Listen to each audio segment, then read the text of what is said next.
Babina Specialty Hospital American Oncology Institute Amadi BD Private Limited na Sindona State asida ahanba oina chemo port hapagi matangda workshop ama pangthokre cancer patient ahumda lemna chemo port hapkhre sajiwada leba American Oncology Institute asigi conference hall da pangthokhiba workshop aduda Tata Medical Center ki senior consultant breast surgeon Dr. Sanjeev Kumar Agrawal American Oncology Institute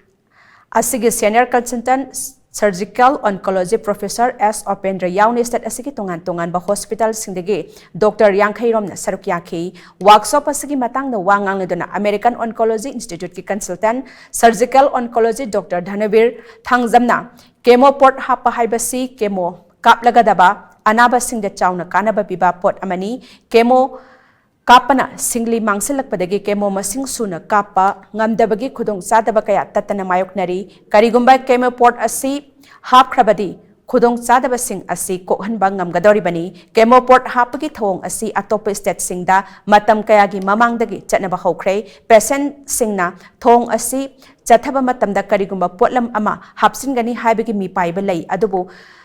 thong asi sathaba matamda karigumba amata akaiba leite chemo port asi Jangchata tongan ba makhal khenabagi matung ina lupa lising taramangadagi kulumdoi phawbapi hapagi charge na mapan lamda lupa lising kun mangadagi kuntra phawba lawi adubo state study mapan lamdagi sel tanaba hapagi charge lawgani amaromda chemo port hapa matamda karisu luba surgery ama tawbanate ngasi workshop asida hapkadoriba angang ama yauraga patient ahum asi ngasimak adum yumda hankiba yagani haiki amadi hankigani haina makata na phongdokhe chemotherapy ki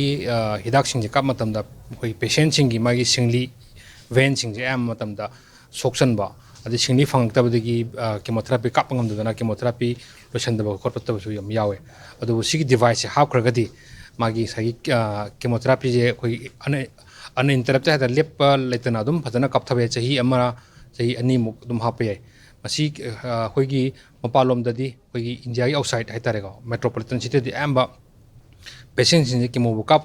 kadabla ragadi chemotherapy kapagi keno je process dum sanai ado khoi manipur de sigi tradition je khran nem na chale maram je khoigi patient awareness laitaba